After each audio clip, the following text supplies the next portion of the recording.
Hello YouTube world, I'm back once again to deal with the opposite end of the spectrum that I'm covering this year.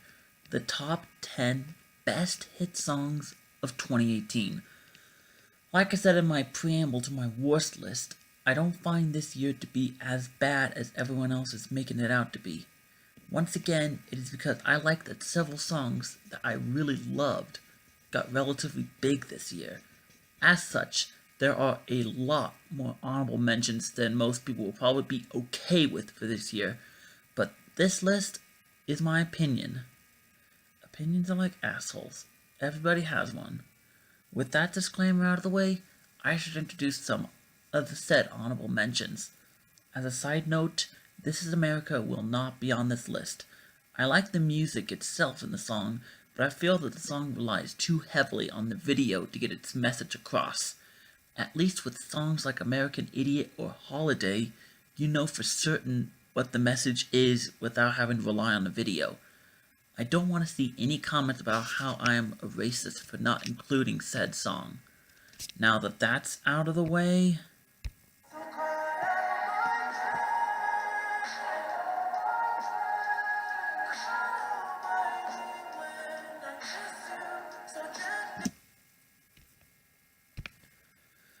this may seem like a controversial pick for this type of list, but I don't really see why it should be. The song has a very melancholic mood, as The Weeknd is reflecting on a relationship gone bad. The song picks up steam when the chorus hits, especially with his primal scream that starts that second one. Personally, this isn't as good as his last two big hits, both of which I place high on my best list for 2016 and 2017. But for me, this still gets the job done.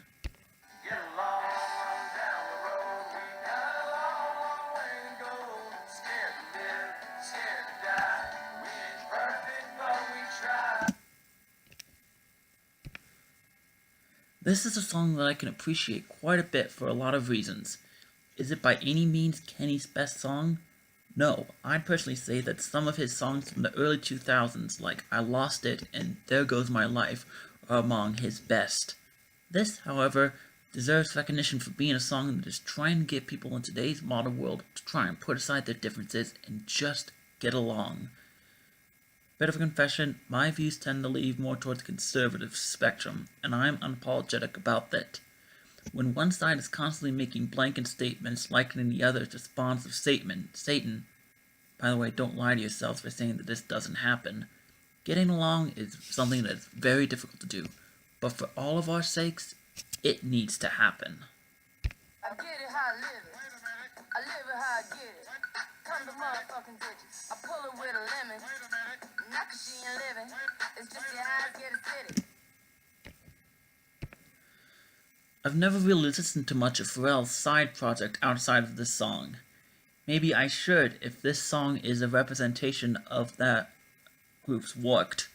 The instrumentation is very minimalistic, but by golly, it works well thanks to very good flows from both Pharrell and Rihanna, who I personally did not know had this type of rapping skills in her. This is a great song.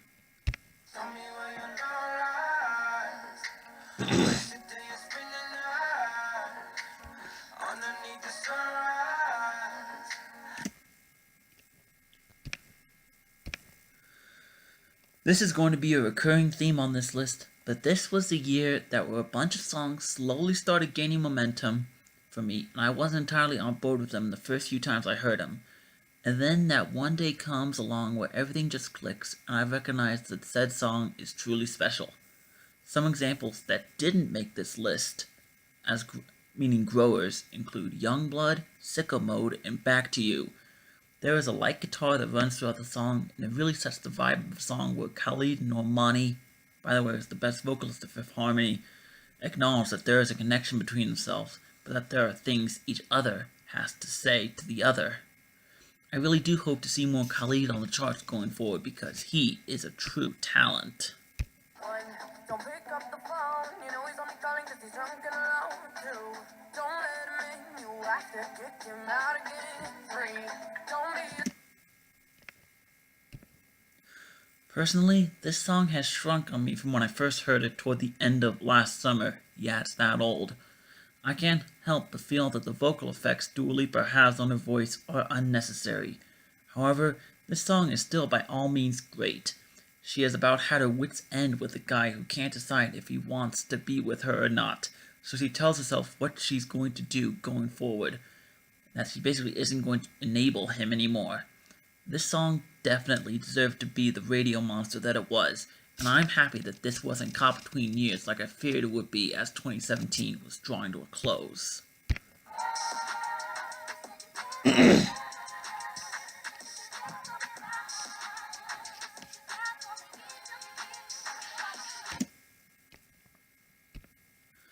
Remember how in my worst list video that I said that Drake proved that he has talent? This is a song that demonstrates it very well, mostly thanks to the New Orleans-inspired instrumentation. However, there is a convincing argument that can be made that Drake is not the best person to deliver the message in the song. But when a song bumps us hard and has a fun breakdown with the gotta make that ass jump part, I couldn't in good consciousness exclude this from the list.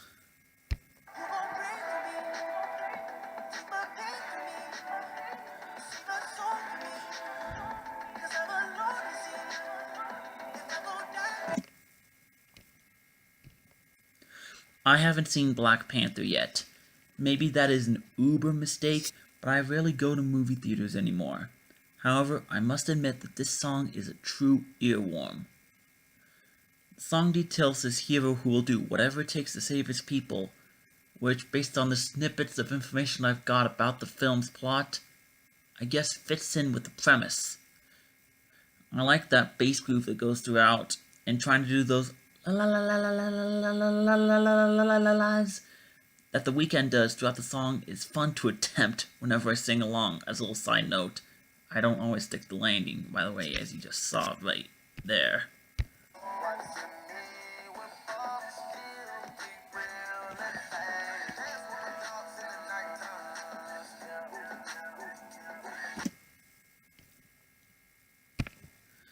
This is without a doubt Migos' best song to date.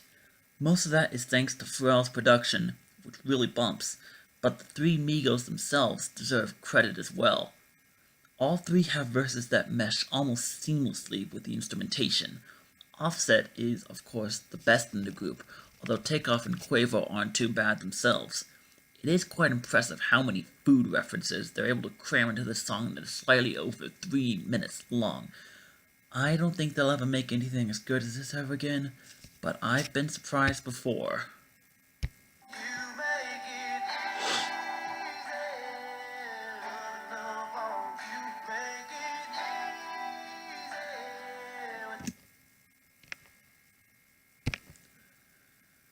This song was a surprise grower for me. I've always known that Jason Aldean is a talented country artist, as evidenced by songs like Amarillo Sky, Don't You Want to Stay with Kelly Clarkson, and Flyover States, but most of his material this decade has leaned toward the bro country dreck that I never really liked. Now that this trope seems to be dying down, he is transitioning to a neo-traditional sound that really suits him. I might not be a fan of the vocal effects he has throughout the song, but everything else makes up for it. It's a really heartfelt love song, even featuring some great guitar work toward the second half of the song. Jason Aldean should continue along this route, because this works well. And with those honorable mentions out of the way, I feel it's time we start off the top 10 proper. Number 10. We are starting out the top 10 proper with a song that comes from a music act that has existed since 2014, with consistent minor hits, but never really experienced full-blown success until this song. And despite this song not being a huge smash, it never touched the top 20, by the way. It wound up in the upper third of the year-end list thanks to incredible longevity, which I am glad this song had.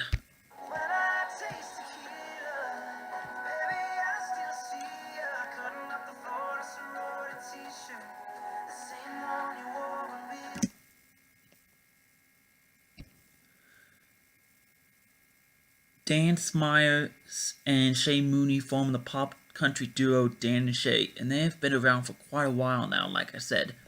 Some of the previous minor hits that I really love include songs like 19 You and Me, From the Ground Up, and How Not To. While I wouldn't say that Tequila is up to par with those songs, it is still a truly special piece of art. The song is a simple, reminiscing track about how only the blue agave plant native to Guadalajara is able to remind the men about old lovers that they still miss dearly, based on how they remember times dancing to visiting the Centennial State. I grew up there, so it is a beautiful place. The instrumentation is subtle and picks up midway through the song, with a small banjo solo sprinkled in there. Vocally, Dan and Shay hit their peak in the final chorus with that Sky High in Colorado bit that really gets me in the feels. I honestly hope these guys get more chart success, which seems more likely now that recent formula changes seem to have greatly benefited country songs. Number 9. Even though I put a song from this artist at number 4 on my worst list last year, I don't really hate said artist to the same extent that others do, and I can tell that most of the public didn't like that particular song either, since it flopped, and none of the follow-up singles really stuck around long enough to be big hits. But then, this came around.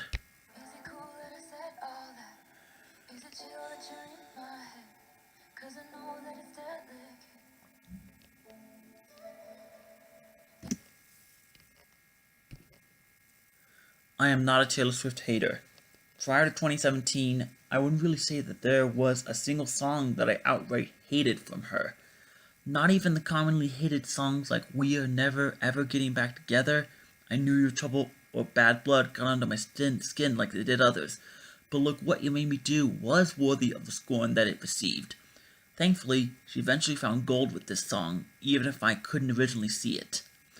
I was initially turned off by the vocoder effects throughout the Reputation part of the song, but once the song clicked, I saw the beauty of it all. This is a love song where she seems stunned that despite her being in a dark place, there is a guy that doesn't let that get in the way of what he wants in terms of a relationship with her.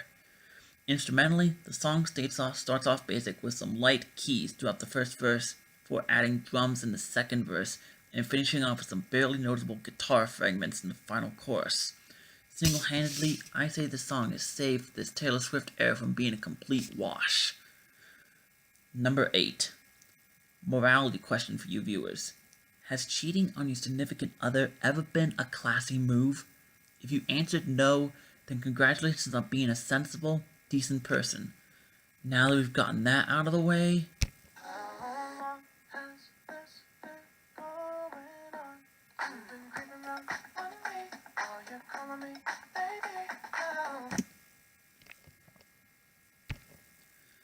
Charlie Puth has really gotten into my good graces as of late.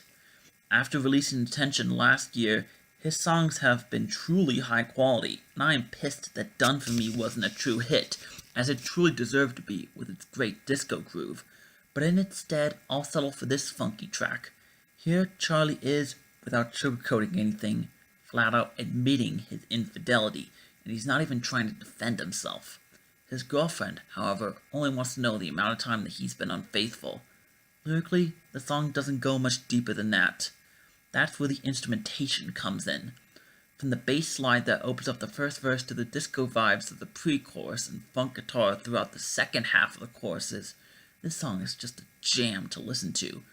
I truly do not want Charlie to go back to making Drek like One Call Away, when this stuff is eons better, and I think he realizes it too. Number 7. I have a feeling in my gut that by not putting No Rules on the list proper, I am now unpopular among the music reviewing community. Everything I said about the song holds up 100%, but there is a simpler reason why that song was only an honorable mention.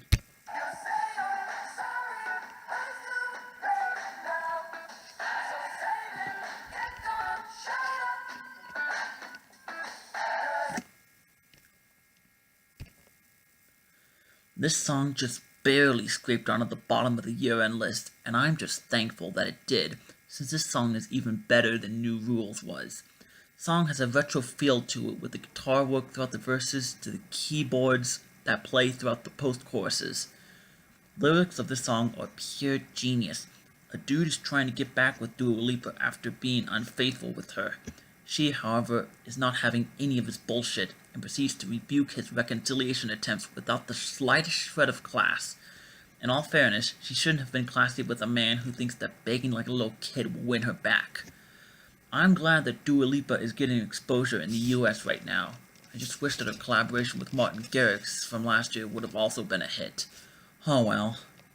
Number 6. Yet another source of contempt that may arise from my list thus far was my placement of Pray For Me as only an honorable mention. I mean, the critical consensus was that that song was phenomenal and that there wasn't much else Black Panther related hits, besides that one song with the laughably bad Future verse that was worth caring about. Right?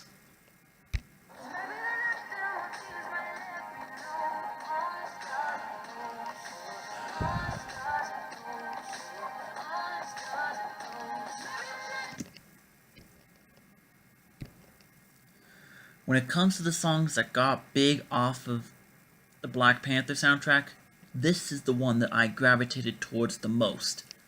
There's just something about the African-inspired instrumentation that I find magical and hard not to love. I do love his pre-chorus, but Kendrick Lamar does admittedly not have as good bars as in Pray For Me, or even King's Dead for that matter. It is SZA, however, who steals the show for me with a beautiful vocal performance throughout her verse and the choruses, which are the highlight of the song for me. I would like to see Kendrick and SZA collaborate more often, as this song proves they work phenomenally together. Number 5. Although Drake absolutely owned 2018, he wasn't the only artist who had a really great year. A specific artist who broke out last year also had her fair share of Hot 100 success. And I'm going to disappoint a lot of people by saying that I do not like her biggest hit yet. I love it.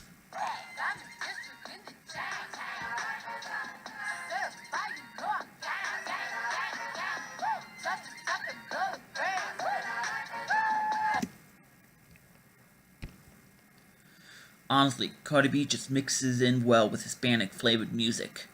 This tells me without a question that she is much more talented than Nicki Minaj, and that she can adapt to many music genres almost without a hitch. Lyrically, this is a typical Cardi B song in which she brags about how rich she is and everything she likes. This isn't very complex, and the two guest features, Bad Bunny and J Balvin, don't really add anything new to the conversation in their verses.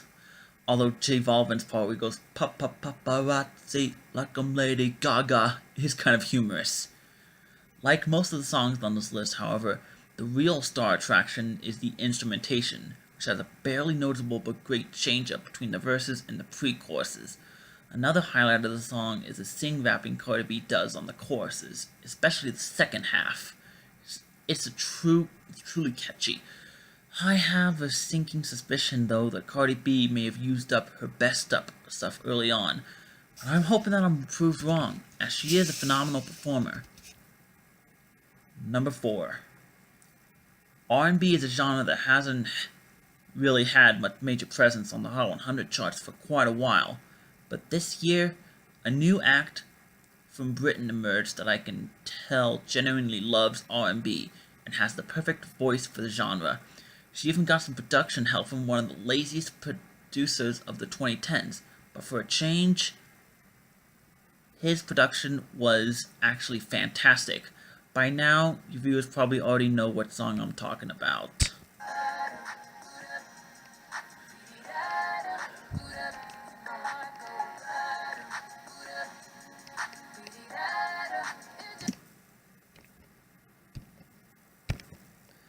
Ella Mai really was a gift for this year, even if I couldn't originally see it. This is another one of those songs that I never really felt at first, but like Love Lies and quite a few others, this song just clicked on one day, and I realized that this admittedly basic love song is a near masterpiece. I say basic because the lyrics aren't anything complex, just Ella Mai describing all the feelings that a special man in her life gives her. And what is becoming a theme for this year-end list, it is the instrumentation that really elevates the song for me. which DJ Mustard actually does incredibly well. I specifically love the little transitional pieces that are played at the halfway point of the first two pre-choruses and between the second pre-chorus and the second chorus proper. And then there's the spoken word outro, which adds another layer to this plentiful song that I don't think I'll ever get tired of. While I did like her follow-up song, Trip, it never really reached the phenomenal highs this song did. Number 3. Okay, at this point, considering where we are on this top 10 list and what was big this year, this song should not surprise anyone.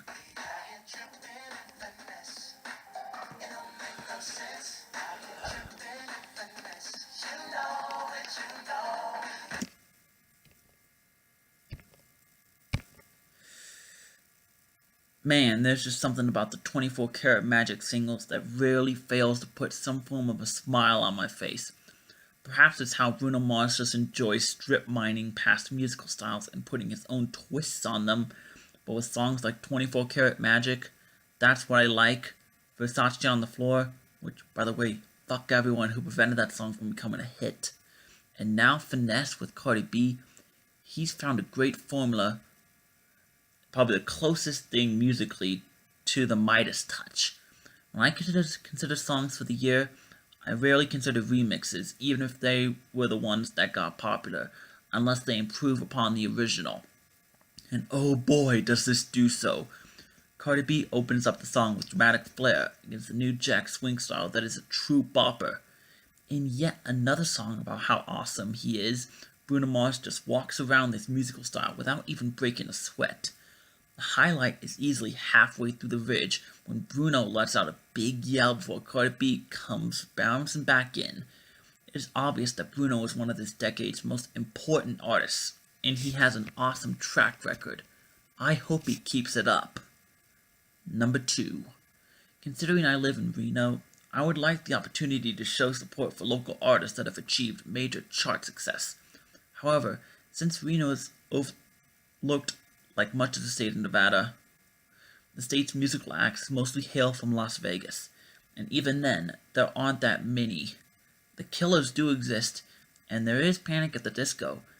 By the way, expect High Hopes to be on my best list around this time next year, but there is yet another Las Vegas band that is very popular, and this year, they had their best song since they broke out more than half a decade ago.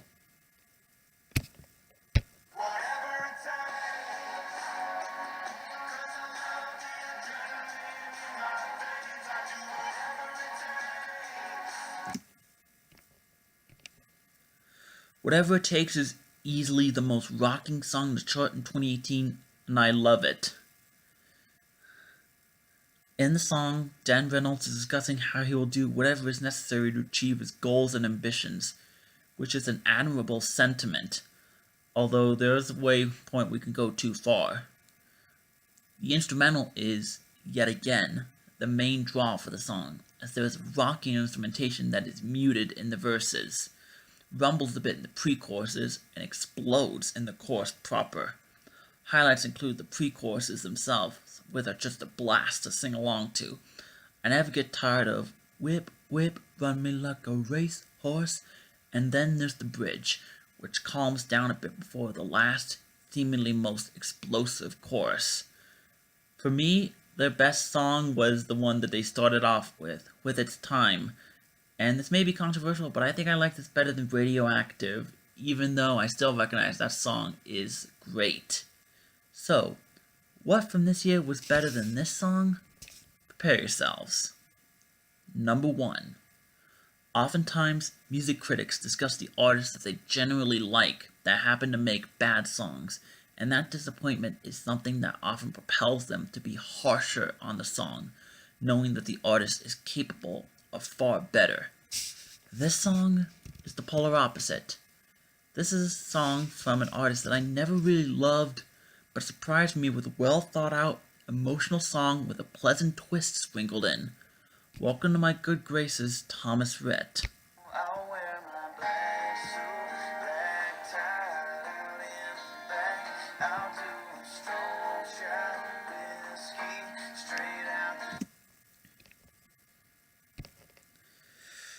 I liked Die a Happy Man from 2016.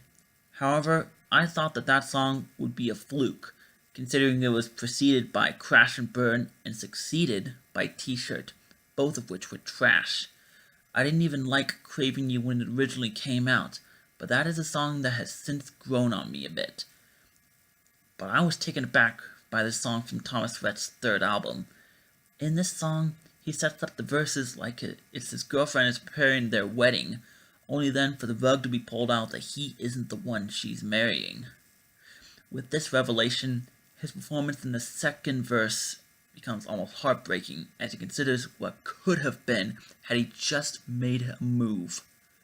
He is invited to her wedding and has thoughts about telling her his true feelings, but inside decides to hold them in. Personally, I think that keeping such thoughts to himself is going to haunt him forever and make him sick. But he knows that the wedding would be ruined if he did share those thoughts. The instrumentation complements the song quite phenomenally, with there being little touches sprinkled throughout that I flat out adore, with my prime example coming toward the end of the second chorus with a subtle guitar bend after "Yes, you wanna get married."